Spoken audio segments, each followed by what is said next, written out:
ഇന്നത്തെ നമ്മുടെ റെസിപ്പി മീനില്ലാത്ത മീൻകറിയുടെ രുചിയിലുള്ള ഒരു തക്കാളി കറിയാണ്. നല്ലൊരു ടേസ്റ്റുള്ള കറിയാണ്.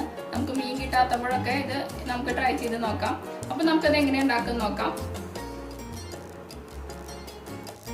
അപ്പോൾ അതിലേക്ക് വേണ്ട സാധനങ്ങൾ: ഒരു 3 തക്കാളി, ഒരു സബോള, 1 ടീസ്പൂൺ മുളക് പൊടി, 1/2 ടീസ്പൂൺ മല്ലിപ്പൊടി, 1/4 ടീസ്പൂൺ മഞ്ഞൾപ്പൊടി, 1/4 ടീസ്പൂൺ പെരുംജീരകപ്പൊടി, 1 കപ്പ് തേങ്ങ, കുറച്ച് കറിവേപ്പില, 2 പച്ചമുളക്, ഒരു 5 ചെറിയുള്ളി, പിന്നെ ഒരു 3 വെളുത്തുള്ളിയും ഒരു കഷ്ണം ഇഞ്ചിയും കൂടെ ചതച്ചെടുത്തത്, 2 കുടംപുളി. ഇനി നമുക്കത് എങ്ങനെയാണ് ഉണ്ടാക്കാൻ നോക്കാം. അപ്പോൾ ഒരു ചട്ടി വെച്ചിട്ടുണ്ട്, അത് ചൂടായി വന്നിട്ടുണ്ട്. അപ്പോൾ നമുക്ക് അതിലേക്ക് 1 ടേബിൾ സ്പൂൺ വെളിച്ചെണ്ണ ഒഴിക്കാം.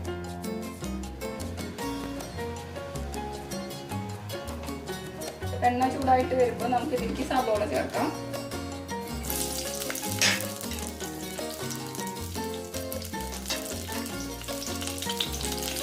സബോള ഒന്ന് ഇളക്കി കഴിഞ്ഞാൽ നമുക്ക് ഇതിലേക്ക് കറിവേപ്പില, ഇഞ്ചി, വെളുത്തുള്ളി ചതച്ചതും പച്ചമുളകും ചേർക്കാം.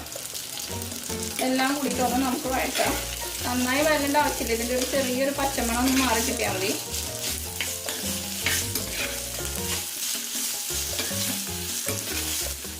ഉള്ളി വഴണ്ട നേരം കൊണ്ട് നമുക്ക് തേങ്ങ അരച്ചെടുക്കാം. അപ്പോൾ ആദ്യം മിക്സിയുടെ ജാറിലേക്ക് തേങ്ങ ഇടുക, മുളക് പൊടി, മഞ്ഞൾപ്പൊടി, മല്ലിപ്പൊടി, പിന്നെ പെരുംജീരകം, ഇതെല്ലാം കൂടിയിട്ട് നന്നായിട്ട് നമുക്ക് അരച്ചെടുക്കാം. അപ്പോൾ നമ്മുടെ സബോള ഏകദേശം വഴണ്ടി വന്നിട്ടുണ്ട്.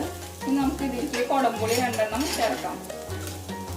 പിന്നെ തക്കാളിയും ചേർക്കാം. തക്കാളിയും പച്ചമണം മാറുന്ന വരെ നമുക്കൊന്ന് ഇളക്കി കൊടുക്കാം. തേങ്ങ നന്നായിട്ട് അരഞ്ഞിട്ടുണ്ട്. ഇനി നമുക്കിത് സബോളയും തക്കാളിയും വഴറ്റിയിട്ട് ഒഴിക്കാം.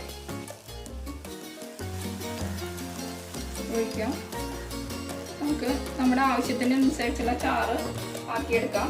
അപ്പോൾ ഞാൻ ഈ മിക്സിയുടെ ജാറ് കഴുകിയിട്ട് കുറച്ചും കൂടെ വെള്ളത്തിൽ ഒഴിക്കുകയാണ്.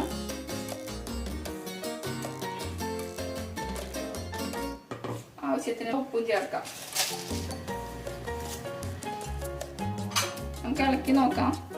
ചാറ് കുറവാ തോന്നിയിട്ടുണ്ടെങ്കിൽ നമുക്ക് കുറച്ചും കൂടെ വെള്ളം ചേർക്കാം. കറി ഒന്ന് തിളച്ച് വരുന്ന വരെ നമുക്ക് വെയിറ്റ് ചെയ്യാം.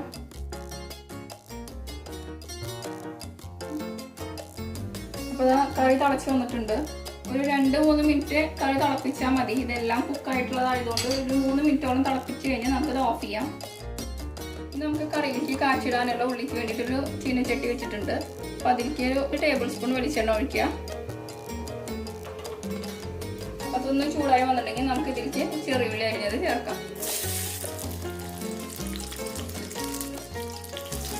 ഇതൊന്ന് നോക്കുന്ന വരെ നമുക്ക് ഇളക്കാം. അപ്പോൾ ഉള്ളി ഒന്ന് മൂക്കണ വരെ നമുക്ക് വെയിറ്റ് ചെയ്യാം. ഇപ്പോൾ ഉള്ളി കാച്ചിട്ടില്ലെങ്കിലും കുഴപ്പമൊന്നുമില്ല, പക്ഷെ ഇത് കാച്ചിട്ട് കഴിഞ്ഞാൽ കുറച്ചും കൂടെ നല്ലൊരു മണവും രുചിയൊക്കെയാണ് കറിക്ക്. മൂത്ത് വന്നിട്ടുണ്ടെങ്കിൽ ഞാൻ ഇതിലേക്ക് കുറച്ച് കറിവേപ്പില കൂടെ ചേർക്കണം. കറിവേപ്പിലയുടെ കളർ പോണ്ടാച്ചിട്ടാണ് ഞാൻ ആദ്യം ചേർക്കാണ്ടിരുന്നത്. ഇത് നമുക്ക് കറിയിലേക്ക് ഒഴിക്കാം. ഇതെല്ലാം തുടച്ചിട്ട് നമുക്ക് ഇതിലേക്ക് കറിയിലേക്ക് ചേർക്കാം. അപ്പോൾ നമ്മുടെ മീനില്ലാത്ത അടിപൊളി മീൻ കറി റെഡിയായി കഴിഞ്ഞു. അപ്പോൾ നല്ലൊരു ടേസ്റ്റാണ്. ഇത് തണുത്ത് കഴിഞ്ഞാലാണ് ഈ കുടംപുളിയുടെ പുളിയൊക്കെ ഇറങ്ങിയിട്ട് നല്ലൊരു രുചി വരുള്ളൂ.